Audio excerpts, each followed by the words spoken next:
안녕하세요. 반갑습니다. 제가 기술사 영상 칼럼을 제작을 하면서 오프닝 멘트에 항상 세 가지를 강조하고 있습니다.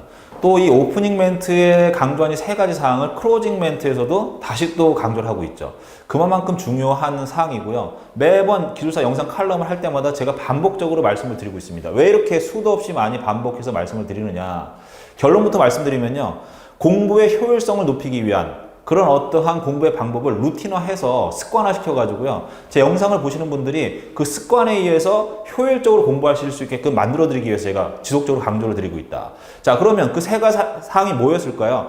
앞에 제가 연재를 했던 영상 칼럼을 보신 분들은 이미 눈치를 채셨을 겁니다. 자, 첫 번째가 내가 보고 있는 그 장에 대해서, 내가 보고 있는 그 교재에 가장 핵심이 되는 키워드는 뭐가 있는가? 그 다음에 서머리를 추격을 한다면 그 서머리의 내용을 어떻게 내가 추격할 것인가 라는 그런 핵심적인 사항들을 먼저 간추리라고 말씀드렸습니다.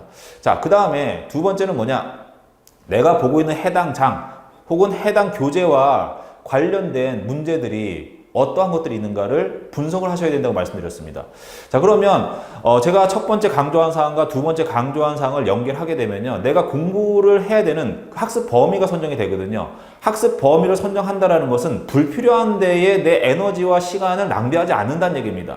다시 이야기하면 같은 공부를 하더라도요. 나는 다른 분들보다 훨씬 더 짧은 시간에 합격할 수 있는 그런 방법을 찾아낸다라고 보시면 됩니다. 자, 이런 것들 어떻게 보면 운동선수로 따지면 루틴화라고 하거든요. 루틴화해서 항상 습관적으로 공부하게 되면요. 그런 것들이 훨씬 더 효율성이 높아진다라고 보시면 될 것 같습니다. 자, 그래서 오늘도 송배전 공학 제 8장 안정도에 대한 부분을 좀 볼 겁니다. 자, 이 안정도에서 키워드는 뭐냐? 여기 있는 것처럼 정태안정도, 과도안정도, 동태안정도, 회전체 운동방정식, 등면적법, 단단법, 전압안정도, 안정도, 향상 대책에 대한 부분이 나와 있습니다. 자, 여기 나와 있는 키워드들에 대한 정의와 관련 공식과 장점과 단점과 어떤 적용 방안이라든지 뭐 이런 것들을 명확하게 우리가 알고 있어야 된다. 반드시 정리를 해놔야 된다는 얘기죠. 자, 그러면 큰 꼭지를 먼저 우리가 봤으면 이 꼭지를 조금 더 세부적으로 들어가게 되면 그게 뭐냐? 서머리에 해당이 되는 거죠. 그래서 이 서머리와 키워드에 해당이 되는 게 이 교재의 핵심 내용이 뭔지를 내가 간추려내고 파악을 하는 작업이다라고 보시면 될 것 같습니다. 자, 안정도에는 뭐 이러한 사항들이 쭉 나와 있고요. 이러한 부분들은 제가 다 읽어드리는 건 별로 의미가 없을 것 같습니다. 텍스트가 이렇게 나와 있으니까 보시면 되고, 또 이거에 대한 상세한 내용은 또 제가 이론 강의에서 상당히 긴 시간 동안 설명을 드리고 있거든요. 그러면 서머리를 통해서 내가 이 교재에서 뭐를 공부해야 되겠다라는 방향은 이미 이제 알고 있는 거죠. 그래서 이거를 정리하시고 그냥 정리하는 데 끝나지 마시고요. 이 서머리된 내용과 키워드를 일단 암기하시면 좋습니다. 이걸 암기한다라는 건 내가 어떠한 그 목적지 혹은 뭐 보물을 찾는 뭐 탐사대다라고 하면 그 보물이 묻혀 있는 게 어디인가라는 지도를 그리는 작업이고 그 지도를 내가 머릿속에다가 입력하는 작업이다 이렇게 보시면 될 것 같아요. 그러면 내 머릿속에 지도가 있으면 훨씬 더 효과적으로 그 보물을 찾을 때 빠른 시간 안에 찾으러 갈 수가 있겠죠. 남들보다 먼저. 자, 그래서 정리를 하시고 암기를 하시라라고 말씀드렸습니다. 그 다음에 정태안정도와 관련된 용어들이 정태안정도의 정의, 송전전력, 극한값, 일기 무한대, 모성, 개통도가 나와 있지 않습니까? 자, 이런 것들을 암기해야 된다라는 것들을 이제 내가 정리를 한 거죠. 그 다음에 일기 무한대 계통이 가지고 있는 의미가 뭐냐. 우리가 안정도를 해석할 때 일기 무한대 계통이라는 개념을 도입하거든요. 그거에 대한 설명은 제가 이론 강의 때 다 드렸기 때문에 여기서 이제 드릴 필요는 없을 것 같아요. 이러한 내용으로 좀 추려서 뼈대를 만듭니다. 자, 그런데 제가 영상 칼럼을 통해서 항상 말씀을 드리는 거지만 우리 기본서에는요. 이러한 형태로 정리가 되어 있지가 않아요. 예를 들어서 기역, 무한대 모선의 정의, 니은, 송수전 전력 원선도, 디귿, 리을, 미음 이런 식으로 딱딱딱 소목차들이 나와 있는 게 아니라 그 내용을 보고서 이 소목차의 어떤 형태로 정리할 수 있게끔 칼질을 해줘야 돼요. 그 다음에 그 내용이 정리가 되면 그 내용의 타이틀을 반드시 달아주시는 게 좋습니다. 자, 이 작업을 하시면서 공부를 굉장히 많이 하게 되는 거예요. 그러니까 우리 교재에는 보시면요. 상당히 많은 내용들이 서술형으로 한 20줄, 30줄 쭉 나와 있거든요. 기술사 답안은요, 그렇게 서술형으로 20줄, 30줄 어떤 끊어진 매듭을 짓는 부분이 없이 답안지를 기술하시면 안 됩니다. 그러면 채점위원들이 그걸 일일이 다 읽을 수가 없어요. 짧은 시간에 워낙에 많은 내용들을 채점하기 때문에 그렇게 하시면 안 된다는 얘기죠. 그래서 우리 기본서에 막 서술형으로 쭉쭉쭉 나와 있지만 이러한 것들을 이렇게 잘라서 매듭을 지어주는 이런 작업을 좀 하셔야 돼요. 자, 이런 것들은 기술사 기본 해설서들에 보시면 많이 나와 있습니다. 자, 그런데 기술사 해설서들은 어떤 거죠? 이렇게 잘라서 놨는데 이 중간에 있는 설명이 없잖아요. 그러면 토막난 요 내용만 가지고서는 보고서 내 걸로 만들기 어려워요.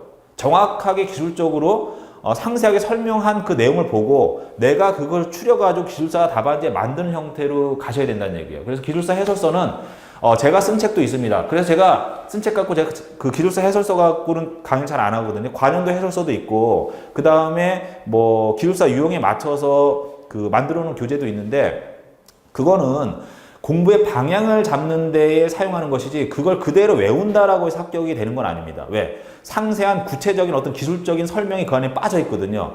자, 그래서 기본서, 설명이 잘 되어 있는 기본서를 보시고 그 내용들을 축약하고 융합을 해서 이런 형태로 만드는 작업을 하셔야 된다. 자, 이 교재에서는 이러한 사항들이 중요한 사항이다라고 제가 정리를 한 겁니다. 제가 이건 뭐 기술사 강의하면서 또 공부하면서 제가 정리해 놓은 내용이니까 뭐 요대로 가셔도 되고요. 아니면 본인이 이건 좀 안 맞는 것 같다. 권정우 기술사가 하는 부분은 나하고 좀 안 맞는다라고 하면 본인의 성향에 맞춰서 뭐 넣을 건 넣고 뺄 건 빼시면 될 것 같습니다. 자, 이렇게 해서 서머리의 내용을 정리를 하시는 게 좋습니다. 동기 활약도 마찬가지예요. 그 다음에 과도 안정도와 관련된 문제도 이렇게 정리를 하시면 좋다는 얘기죠. 그러면 외우기도 쉬워요. 딱딱딱 잘라놓으면. 뭐 예를 들어서 음식을 우리가 만든다라고 하면 요리사들이 뭐 고구마나 아니면 어떤 생선이나 이런 것들을 그냥 통으로 구워갖고 주는 게 아니라 먹기 좋게끔 짝짝짝짝 잘라가지고 칼질해서 주지 않습니까?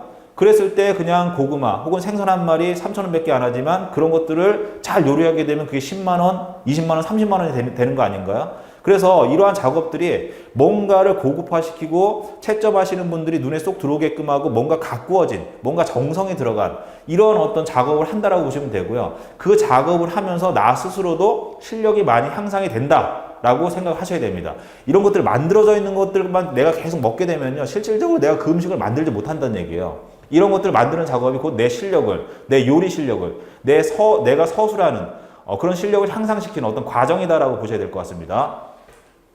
자, 회전체 운동 방정식도 마찬가지입니다. 뭐 이런 것들을 이렇게 제가 쭉 정리를 해놨어요. 이렇게 단단법, 그 다음에 제페로 방식, 뭐 이런 것들. 뭐 여기 나와 있는 제페로 방식 같은 경우에는요, 우리 교재에도 나와 있지만 이 내용은 송배정 기술 용어 해설집에도 상당히 자세히 나와 있거든요. 그러면 우린 답안지 쓸 때 여기 있는 내용을 쓸 것인지 아니면 송배정 기술 용어 해설집의 내용을 쓸 것인지를 판단 내려서 적절한 내용을 답안지 안에다가 넣어서 좋은 구성으로 만드시면 되는 거거든요. 이러한 것들은 제가 강의 드린 혹은 기술사 공부하면서 보고 계시는 교재를 한 권의 교재만 보시면 안 되고 여러 권의 교재를 기본서로 선정했다고 하면 그것을 반복해서 2번, 3번, 4번, 10번씩 보다 보면요. 어떠한 내용이 여기에는 맞고 여기에는 어떠한 이 내용은 여기에는 맞지만 여기는 이 내용보다는 다른 교재에 있는 내용이 맞고 이런 것들이 스스로가 판단 내릴 수 있는 그런 능력을 갖추게 됩니다. 자, 안정도 향상 대책에 대한 부분도 이렇게 나와 있습니다. 나와 있고요. 전압 안정도에 대한 부분도 나와 있죠. 이 전압 안정도에 대한 부분은 우리 교재에 어느 정도 나와 있지만 이거에 대한 상세한 해설은 이 책보다는 전력계통에 더 잘 나와 있어요. 그러니까 동일한 과제를 가지고 해설을 해놨다고 하더라도 A교재, B교재, C교재가 해설하는 어떤 그런 범위라든지 또 보는 방향이라든지 뭐 이런 것들이 틀리거든요. 그러면 나는 A, B, C 교재를 보고서 그 중에서 그 질문에, 기술사 문제에 나오는 질문에 적합한 답안을 선정해서 내가 가야 됩니다. 그런 것들을 선정하기 위해서는 이렇게 큰 뼈대, 서머리, 핵심 키워드에 대한 부분이 이미 내 머릿속에 들어가 있어야지만 그거를 여기 A 교재에서는 요 파트, B 교재에서는 요 파트, C 교재에서는 요 파트 요거를 내가 뽑아가지고 융합을 시켜서 물어보는 거에 대한 핵심적인 요소를 딱 집어서 그 부분을 기술할 수 있는 그런 능력을 갖추게 되는 거거든요. 자, 무슨 말씀을 드렸는지 이해하실 거라고 보고 있습니다. 자, 우리가 이제 공부를 하는 부분은 어디냐? 지금 송배전공학인데, 송배전공학에서도 8장이니까 요 정도 부분에 해당이 되고요. 안정도는요, 이게 전체 교재입니다. 뭐, 송배전공학, 발전공학, 개통공학, 기초공학, 발전기초, 기초이론, 계산문제, 전력품질, 신경향, 기준, 감리, 기타 등 요걸 다 포함해서 100%라고 봤을 때, 안정도가 출제되는 비중은요, 3%입니다. 3%. 3%라고 하면, 매회 한 문제 정도 출제가 된다고 보시면 되거든요. 그러니까 우리 교재에 나와 있는 그 모든 내용을 다 공부하실 필요는 없이 이렇게 핵심 내용을 추려놓고 이 중에서 기출문제와 관련된 그런 내용들 위주로 공부를 하시면 되겠죠. 자, 그러면 기출문제들 어떤 게 나왔는가? 최근에 6, 7년 동안 정태한 정도, 과도한 정도에 대한 이걸 직접적으로 묻는 문제는 잘 안 나왔습니다. 안 나왔고, 뭐 회전치 운동 방정식과 관련된 문제가 나왔죠. 아까 제가 화면에 잠깐 보여드렸지만 그 텍스트에 회전치 운동 방정식이라는 내용이 있었을 겁니다. 그러면 거기에 관련된 공식도 있고요. 풀이 과정도 있고, 그 다음에 그와 관련된 그림과 정의도 있기 때문에 그 내용들을 내가 어떻게 배치할 것인가를 고민하셔야 되는데, 제가 우리 교재에 있는 내용을 기술사 답안지에 맞춰서 소목사 정리를 다시 해놨죠. 그럼 그 순서대로 쓰시면 되는 거예요. 자, 그 다음에 등면적법에 의한 과도한 정도 판별법, 이것도 우리 교재에 그 내용이 잘 나와 있고요. 그 다음에 요거와 해당되는, 예를 들어서 임계 고장 제거 시간이라는 이러한 용어에 대해서는요, 우리 송배전 공학에는 요 용어는 없습니다. 이 용어는 어디 있느냐? 송배전 기술 용어 해설집에 나와 있거든요. 그러니까 어떤 하나의 문제를 봤을 때 기본서로 삼는 송배전 공학에서 요 파트의 내용을 쓰고 인용을 하고, 그 다음에 여기 없는 내용은 용어 해설집에 나와 있으니까 그 내용을 융합을 해서 기술사 문제에 적합한 답안을 어떻게 만들 것인가에 대한 부분을 이제 고민을 많이 하셔야 된다는 얘기거든요. 예.